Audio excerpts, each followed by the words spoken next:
بسم اللہ الرحمن الرحیم۔ ابتدا کی من اللہ تعالیٰ کے نام سے جو تنہا عبادت کے لائق ہے۔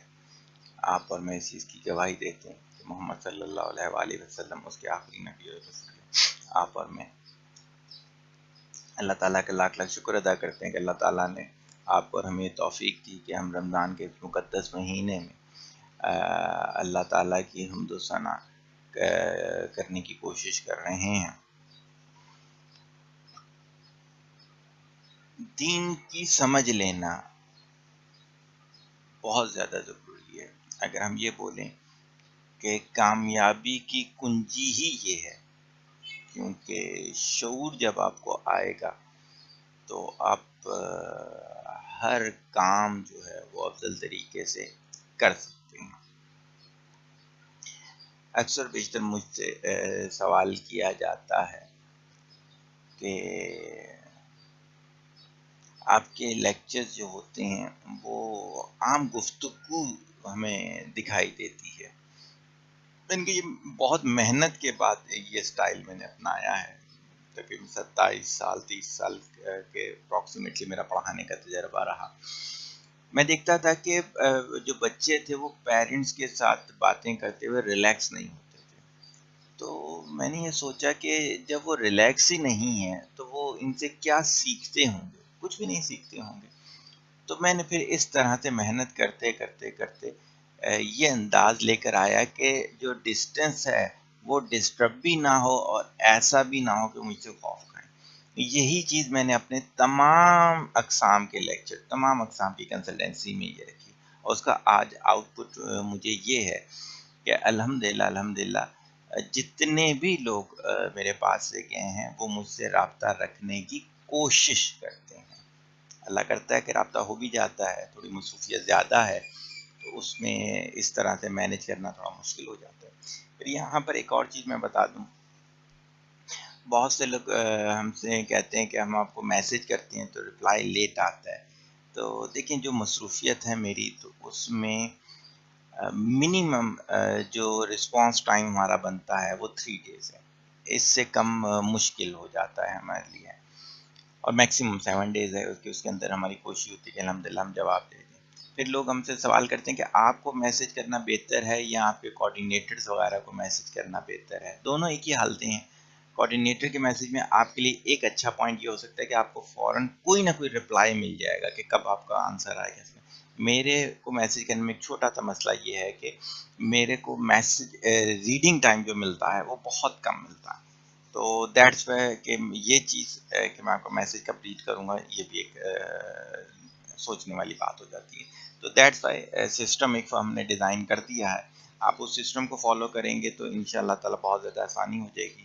آنے والے وقت میں ہم چاہ رہے ہیں کہ ہم ایپ ڈیزائن کرتے ہیں اس چیز کی، تو اس سے یہ ہوگا کہ بہت ساری آسانیاں ہو جائیں گی آپ لوگوں کے لیے۔ تو دیکھتے ہیں اللہ تعالیٰ ہم سے خدمت لینا چاہتے ہیں یا نہیں۔ آج کے ٹاپک پر میں آتا ہوں۔ آج ہے چوائس آف پاتھ۔ اللہ تعالیٰ فرماتے ہیں قرآن میں، اور اس چیز کے پیچھے نہ پڑو جس کے لیے تمہارے پاس کوئی علم نہیں ہے۔ حضرت صلی اللہ علیہ وسلم نے فرمایا، جب کسی کام میں اللہ تعالیٰ کی حکمت معلوم نہ ہو تو اپنے خیالات کو آگے نہ بڑھاؤ۔ اب کیا حکمت ہے ان دونوں چیزوں کے اندر؟ اس آیت اور حدیث کو ہم لے کے چلنا شروع کریں۔ پہلی چیز تو یہ ہے کہ دنیا کے سارے کام ہم اور آپ نے نہیں کرنے۔ ہمیں سب سے پہلے یہ دیکھنا ہے کہ اللہ تعالیٰ نے ہمیں کس پرپس کے لیے بنایا ہے۔ میری ایک ورک شاپ پوری موجود ہے، اس میں دیکھیے گا کہ میں نے 4 غالباً پوائنٹ اس میں بتائے ہیں کہ پرپس آف لائف فائنڈ کیسے کیا جاتا ہے، اسکلز وغیرہ کے ذریعے کیا جاتا ہے۔ نمبر 2 یہ ہے کہ آپ کی اسکلز انالائسس ٹیسٹ کے ذریعے اسکل انالائز کر لیں کیا ہے، تو پھر آپ نے فوکس اس کو کرنا ہے۔ اگر میں اپنے کپڑے خود ہی سیوں، میں اپنے جوتے خود ہی ڈیزائن کروں، اگر میں یہ جو سارا نیٹ ورک میرا ہے یہ سب میں خود کروں، تو خود سوچیں کہ 12-15 ہزار کی جو ٹیمیں ہیں ہماری، وہ کرنے لگیں تو کچھ ہی کام ہو، غالباً 3-4 کام ہی ہوں اور بقیہ سب رہ جائیں۔ ایسا نہیں، آپ نے اس چیز کو پہچاننا ہے کہ کون سا پاتھ جو ہے وہ آپ کی لائف کے لیے ڈیزائن کیا گیا ہے جسے آپ نے فالو کرنا ہے۔ اسی طرح اس میں جو بتایا گیا کہ اگر آپ کو کسی کام کی حکمت نہیں پتا، یہ تو بڑی آرڈنری سی بات ہے، لوگوں کو میڈیکل کی باتیں نہیں پتا ہوتا اور لوگ میڈیکل کے مشورے دے رہے ہوتے ہیں. ہمارے پاس ایک دفعہ ایک صاحب آئے، تقریباً 16 سال پرانی بات ہو گئی، ان کو شوگر کی بیماری تھی، وہ گاؤں میں گیا تو ان کے دوستوں نے کہا کشتے کھائیں، اس سے طاقت بنتی ہے. کشتے آلریڈی بہت زیادہ سویٹی ہوتے ہیں، وہ انہوں نے کھائے اور ود ان غالباً 2 to 3 month ان کی ڈیتھ ہو گئی. اسی طرح ہمارے پاس کئی لوگ آتے ہیں، جیسے فار ایگزامپل لیور ہے، اس کی انہوں نے ٹریٹمنٹ کی، وہ لاسٹ اسٹیجز پہ چلے گئے. ایک صاحب تھے، ان کو ہم نے بی کمپلیکس کہا کہ ہفتے میں 2 دفعہ لینا ہے آپ نے. انہوں نے کہا کہ یار کمزوری زیادہ ہے، سر کو شاید اندازہ نہیں ہے ہماری کمزوری کا. انہوں نے روزانہ کھانا شروع کر دیا. تو جب وہ ہاسپٹل کے ICU میں پہنچ گیا تو مجھے ان کے اٹینڈنٹ کی کالز آئیں، تو میں نے کہا ایسا تو میں نے نہیں کہا تھا. صحیح ہے. تو ان تمام چیزوں کو اگر ہم غور سے دیکھیں تو شریعت میں بہت ایزیلی ڈیفائن کرتی ہیں. پیمانے ہیں، لمیٹیشنز ہیں آپ کی، آپ نے انہی لمیٹیشنز کے ساتھ چلنا ہے. اگر اس سے جہاں آپ آگے پیچھے جائیں گے تو پریشانی ہے. تو دیٹس وائی آپ نے سب سے پہلے فائنڈ یہ کر لینا ہے کہ آپ کو کس لیے بنایا گیا، پھر اس پر آپ نے محنت کرنی ہے. آسان سی بات ہوگی کرنے والی. اور دیکھیں میں اکثر لوگوں کو اس کی مثال دیکھتا ہوں کہ ہماری شریعت نے کتنا آسان ہمارے لیے کر دیا زندگی گزارنا. اگر میں گھر سے نکلوں اور مجھے یہ نہ پتا ہو کہ مجھے کہاں جانا ہے تو کتنی مشکل ہوگی. میں کبھی کسی رستے جا رہا ہوں گا، چونکہ مجھے فائنل ڈیسٹینیشن ہی نہیں پتا، مجھے پاتھ ہی نہیں پتا، تو میں تو ادھر ادھر ٹکرے ہی مارتا رہوں گا نا. لیکن اگر مجھے فائنل ڈیسٹینیشن پتا ہے اور پاتھ پتا ہے تو کوئی پرابلم ہی نہیں. گھر سے نکلے، سیدھا ناک کی سیدھ وہ والا رستہ ڈال دیا جو ہم نے اپنانا ہے، پہنچ گیا وہاں پر. لیکن ہم فرما بردار نہیں ہیں، ہم ماننے والوں میں سے نہیں ہیں. میں نے آپ سے کہا تھا کہ کچھ لوگ پیسے کو خدا سمجھتے ہیں، کچھ لوگ حسن کو خدا سمجھتے ہیں، کچھ لوگ جو ہے عقل کو خدا سمجھتے ہیں، کچھ واقعی خدا کو خدا سمجھتے ہیں. ہمارے ادھر اکثریت جو ہے وہ عقل کو خدا سمجھتی ہے. بہت کم ایسا ہوگا کہ آپ انہیں بتائیں گے کہ روایت یہ ہے، حکم یہ ہے، آپ ایسا کر لیں. وہ ویسا نہیں کریں گے. اگر ان کی عقل مانے گی تو وہ ویسا کریں گے، ورنہ وہ ایسا نہیں کریں گے. میں جب اس کے لیکچر کو ذرا چیک کر رہا تھا کہ کیا کیا اس میں بولا جائے تو مجھے ایک حدیث مل گئی، بہت ہی اعلیٰ ہے، جو کہ یاد کرنے سے تعلق رکھتی ہے کہ اگر آپ لوگ یاد کر لیں. ایک بدو رسول اللہ صلی اللہ علیہ وسلم کے دربار میں حاضر ہوا، عرض کی یا رسول اللہ صلی اللہ علیہ وآلہ وسلم میں کچھ پوچھنا چاہتا ہوں. فرمایا ہاں کہو. دربار میں اس وقت حضرت خالد بن ولید رضی اللہ تعالیٰ عنہ بھی موجود تھے. انہوں نے یہ حدیث مبارکہ تحریر کر کے اپنے پاس رکھ لی. بعد ازاں یہ فرمان کنز الاعمال مسند احمد میں نقل ہوا. اب سنیے گا. بدو نے فرمایا کہ میں امیر بننا چاہتا ہوں. میرے نبی صلی اللہ علیہ وسلم نے فرمایا قناعت اختیار کرو، امیر ہو جاؤ گے. کل کا لیکچر گزرا ہے ہمارا، اگر آپ تھوڑا سا اکنامک پالیسی کا، کہ میں نے دیکھا ہے 2 طرح کے لوگوں کو. میرے ذہن میں وہ لوگ بھی آ رہے ہیں. میں نے آپ سے بتایا کہ الحمدللہ ریل ٹائم ڈیٹا بولتا ہوں. اس 42 ایئر کی زندگی کے اندر جب میں پڑھاتا تھا اور جب میں پراپر روحانیت کے لحاظ سے لوگوں کو وقت دیا کرتا تھا تو 500 سے زیادہ ملاقاتیں تھیں، 500 سے زیادہ میرے فون کالز تھیں جو اٹینڈ کرتا تھا. تو بہت زیادہ ڈیٹا ہے. اسی وجہ سے میں تھوڑا سا اپنے آپ کو روک کر کمپائل کر رہا ہوں تاکہ آپ لوگوں کو زیادہ سے زیادہ میں چیزیں پہنچا سکوں. اس لیے زندگی کا کوئی بھروسہ نہیں ہے. تو میرے ذہن میں 2 طرح کے لوگ آ گئے کہ ایک صاحب آ گئے جن کا اس سے بڑا ایریا تھا، 1000 یارڈ سے بڑا ان کا گھر تھا، اور وہ قناعت پسند نہیں تھے، فضول خرچ تھے، اور آج وہ ایک کمرے سے چھوٹی جگہ پر آ گئے ہوں گے. اسی طرح سے میں ایسے آدمی کو بھی جانتا ہوں جو کہ چند ہزار کی نوکری کیا کرتا تھا اور چھوٹے سے کمرے سے آج اس نے شروع کیا، آج ارب پتی شخص ہوگا وہ، اور آج بھی ویسی ہی سادہ زندگی ہے. وارن بوفیٹ کو لے لیں. وارن بوفیٹ کے بارے میں یہی ہے کہ وارن بوفیٹ نے گارڈ نہیں رکھا. جب بل گیٹس ان سے ملنے گیا تھا تو کہتا ہے میں بہت حیران ہوا تھا کہ میں کیسے شخص سے ملنے آیا ہوں، اور غالباً اتنے 20 منٹ مانگے ہوئے تھے ان سے. تو کہتے ہیں میں نے سوچا تھا 20 منٹ گزارنا مشکل ہو جائیں گے، اور غالباً 2-2.5 گھنٹے کی میٹنگ کر کے آئے تھے۔ الحمدللہ ہماری بھی کوشش ہوتی ہے کہ ہم قناعت اختیار کریں۔ بدو نے فرمایا، پوچھا میں سب سے بڑا عالم بننا چاہتا ہوں۔ میرے نبی نے ارشاد فرمایا تقوی اختیار کرو، امیر ہو جاؤ گے، عالم ہو جاؤ گے۔ جس کا تقوی بہتر ہے، اور آپ کو پتا ہے رمضان کے مہینے سے ریلیٹڈ آیت ہی یہ ہے کہ رمضان کا مہینہ کیوں آیا؟ تاکہ آپ متقی بن جاؤ، پرہیزگار بن جاؤ۔ متقی اور پرہیزگار احتیاط والی زندگی گزارنے والے۔ جتنی آپ احتیاط سے زندگی گزارو گے اتنا آپ کا دماغ پاک و صاف ہو جائے گا، اور پاک و صاف جگہ پہ کون سی چیز رہتی ہے؟ علم رہتا ہے۔ پوچھا میں عزت والا بننا چاہتا ہوں۔ میرے نبی نے فرمایا مخلوق کے سامنے ہاتھ پھیلانا بند کر دو، باعزت ہو جاؤ گے۔ یہ جو انسان ہوتا ہے نا، ایک دیتا ہے 10 دفعہ جتلاتا ہے، یہ ربی کی خصوصیت ہے، give and forgive۔ صحیح ہوگی اس کے لیے تو کوشش کریں کہ بندوں سے یہ والا معاملہ نہ رکھیں تو بہتر ہے۔ پوچھا اچھا آدمی بننا چاہتا ہوں۔ فرمایا گیا لوگوں کو نفع پہنچاؤ، یعنی کہ تم ایسے انسان بن جاؤ کہ تم سے لوگوں کو نفع ہو رہا ہو، پھر دیکھو تم کیسے آدمی بنتے۔ پوچھا گیا عادل بننا چاہتا ہوں۔ فرمایا گیا جسے اپنے لیے اچھا سمجھتے ہو وہی دوسروں کے لیے پسند کرو۔ کتنی اچھی بات ہے، کتنی اعلیٰ بات ہے۔ یعنی یہ وہ پیمانے ہیں کہ جس میں پوری کتاب لکھی جا سکتی۔ ہم کیا ہوتا ہے، ہمیں تو پسند ہے فار ایگزامپل یہ والا موبائل، اور دوسرے کو پسند ہو تو کچھ بھی دے دو۔ ہمیں پسند ہے یہ والا اسکول، دوسرے کے بچے کے لیے کچھ بھی کر دو۔ ہمیں جو ہے وہ سخت گرمی میں باہر نکلنا اچھا نہیں لگتا، دوسروں کو ہم سخت گرمی میں اپنے پاس بلا رہے ہیں۔ سمجھنے کی باتیں ہیں۔ پوچھا طاقتور بننا چاہتا ہوں۔ فرمایا گیا اللہ پر توکل کرو۔ جس کے دل و دماغ میں اللہ کا خوف ہوگا، میں لکھ کے دیتا ہوں کسی بندے کا خوف نہیں ہوگا، اور جس کے دل و دماغ میں اللہ کا خوف نہیں ہوگا وہ ہر ایک سے ڈرے گا، ہر ایک سے ڈرے گا۔ پولیس والے سے ڈرے گا، ڈاکو سے ڈرے گا، اس سے ڈرے گا، اس سے ڈرے گا۔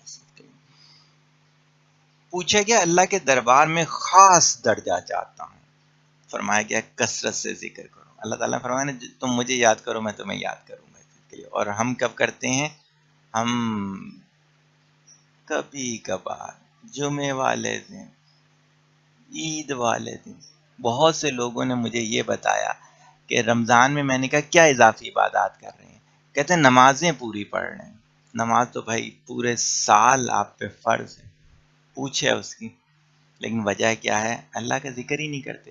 اسی کے بجائے ان سے پوچھیں نا کہ کہاں پلاٹ نکل رہا ہے، بتا دیں گے۔ پوچھیں نا کون سی فلم نہیں آ رہی ہے، بتا دیں گے۔ کب آ رہی ہے، بتا دیں گے۔ کب میچز ہونے والے، ایک ایک چیز یاد ہوگی۔ اللہ اکبر۔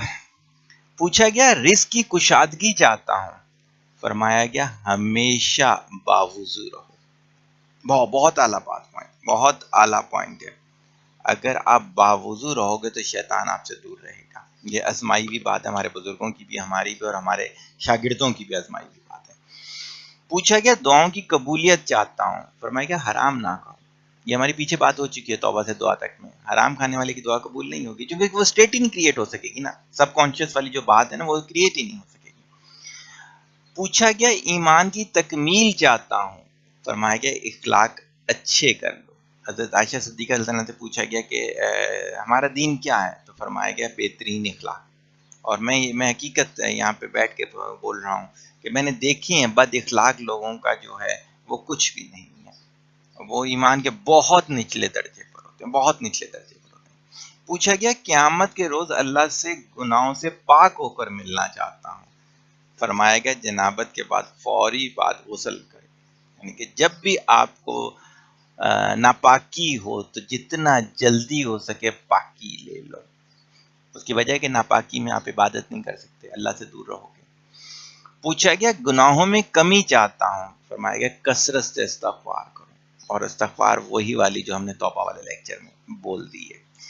پوچھا گیا قیامت کے روز نور میں اٹھنا چاہتا ہوں۔ فرمایا گیا ظلم کرنا چھوڑ دو، ظلم و زیادتی ایون ظلم کو میں تھوڑا سا ایکسپلین کر دیتا ہوں کہ اگر واش روم میں جہاں صابن رکھا ہوا ہے آپ بات لینے گئے، آپ نے صابن وہاں کے بجائے یہاں رکھ دیا، یہ بھی ظلم کہلائے گا۔ کسی چیز کو اپنی جگہ سے ہٹا دینا، چاہے وہ بیان ہو، چاہے عمل ہو، چاہے مثال ہو، کچھ بھی ہو، وہ ظلم ہے۔ تو اگر قیامت کے روز نور میں اٹھنا چاہتے تو ظلم نہیں کرنا آپ نے۔ پوچھا گیا چاہتا ہوں اللہ مجھ پر رحم کرے، فرمایا گیا اللہ کے بندوں پر رحم کرو۔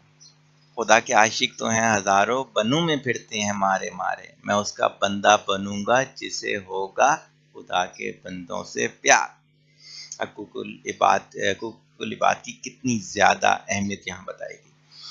پوچھا گیا چاہتا ہوں اللہ میری پردہ پوشی کرے، فرمایا گیا تم لوگوں کی پردہ پوشی کرو۔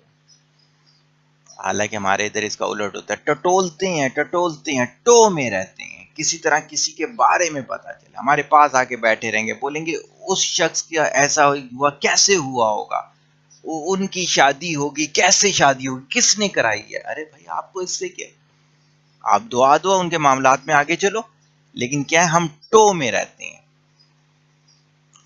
پوچھا گیا رسوائی سے بچنا چاہتا ہوں، فرمایا گیا زنا سے بچو، زنا آپ کو رسوا کرتی ہے اس چیز کے لیے۔ اور آپ نے دیکھا آج معاشرے میں ہر طرح کا زنا بڑھ گیا ہے، اللہ معاف کرے، اللہ معاف کرے۔ چاہتا ہوں اللہ اور اس کے رسول صلی اللہ علیہ وسلم کا محبوب بن جاؤں، فرمایا گیا جو اللہ اور اس رسول صلی اللہ علیہ وسلم کا محبوب ہو اسے اپنا محبوب بنا لو۔ سیدھی سی بات ہے، جسے اللہ تعالیٰ اور اس کا نبی پسند کرتے ہیں آپ بھی اسے پسند کرو، یقیناً آپ کے محبوب ہو جاؤ گے۔ پوچھا گیا اللہ کا فرما بردار بننا چاہتا ہوں، فرمایا گیا اللہ کی یوں بندگی کرو جیسے تم اسے دیکھ رہے ہو یا جیسے وہ تمہیں دیکھ رہا ہے۔ یہ تو اکاؤنٹیبلٹی والے لیکچر میں ہو چکا ہے۔ اگر آپ فیل کرو گے کہ کوئی دیکھ رہا ہے، جیسے آپ نے دیکھا ہوگا اکثر لڑکے کیا ہوتے ہیں سگریٹ کا پی رہے ہوں تو ان کا کوئی بڑا آ جائے تو وہ پھینک دیتے ہیں۔ اگر ان کو یہ یقین ہو جائے اللہ ہر وقت مجھے دیکھ رہا ہے تو وہ ایسا گناہ کبھی کریں ہی نہیں۔ پوچھا گیا کیا چیز گناہوں سے معافی دلائے گی، فرمایا گیا آنسو، عاجزی اور بیماری، تینوں کا خیال رکھیں۔ پوچھا گیا کیا چیز دوزخ کی آگ ٹھنڈی کرے گی، فرمایا گیا دنیا کی مصیبتوں پر صبر، اور صبر وہ والا جو شکر کے ساتھ ہوتا ہے۔ دیکھیں سب چیزوں میں میرے پچھلے لیکچرز کو سنتے رہیے گا۔ پوچھا گیا اللہ کے غصے کو کیا چیز سرد کرے گی، فرمایا گیا چپکے صدقہ اور صلہ رحمی۔ یاد ہوگا میں نے کہا تھا نیکی ہے ہی وہ چیز، نفلی عبادت کو تو آپ نے بتانا ہی نہیں، جہاں آپ نے بتا دیا یار اس مسجد میں جو چٹائیاں وہ میں نے ڈلوائی تھیں، یار وہ جو ہیں آپ کا ریٹائرڈ لوگ جہاں پہ بیٹھتے ہیں تو وہاں میں نے تھل لگوا کے دیا ہے، ختم وہ نیکی ختم جس کا دکھاوا شروع ہو گیا ہے۔ پوچھا گیا سب سے بڑی برائی کیا ہے، فرمایا گیا بد اخلاقی اور بخل کنجوسی۔ پوچھا گیا سب سے بڑی اچھائی کیا ہے، فرمایا گیا اچھے اخلاق، تواضع اور صبر۔ پوچھا گیا اللہ کے غصے سے بچنا چاہتا ہوں، فرمایا گیا لوگوں پر غصہ کرنا چھوڑ دو۔ ماشاءاللہ میں کہتا ہوں جواب تو بے انتہا نصیحت پہ مبنی اور بے انتہا خوبصورت، حسین، لیکن میں یہ بھی کہتا ہوں کہ سوال بھی بہتر تھے، اور شاید اللہ تعالیٰ نے اس کی کوئی دعا قبول کروائی اور اس کی زبان سے یہ والے الفاظ ادا ہوئے کہ اتنے اعلیٰ سوال یقین کیجئے میں دعوے سے کہہ رہا ہوں کہ آپ اس پر عمل کریں۔ رمضان کے بعد الحمدللہ سارے لیکچر اللہ تعالیٰ ہم سے اچھے کروا رہے ہیں، لیکن اگر آپ کی گنجائش نہیں ہے ان لیکچر پہ عمل کرنے کی، آپ صرف ایک کوشش کر لیں، آپ ان باتوں پر عمل کر لیں۔ اگلے رمضان تک کہ اگر اللہ تعالیٰ نے آپ کو مہلت دے دی تو آپ اپنے آپ کو بالکل نیا انسان پائیں گے، اور وہ انسان ہوگا جو کہ مومن کی سٹیٹ رکھتا ہوگا، اور مومن کون ہے؟ جو کبھی نقصان میں نہیں ہوتا۔ اللہ تعالیٰ سے دعا ہے کہ اللہ تعالیٰ ہمیں طاقت، ہمت اور علم عطا فرمائے جس کی مدد سے ہم اپنے نفس کا نہ صرف تزکیہ کر سکیں بلکہ مسلمان، بلکہ مومن کی دماغ کی سٹیٹ حاصل کر سکیں۔ طالب دعا، محتاج دعا، السلام علیکم۔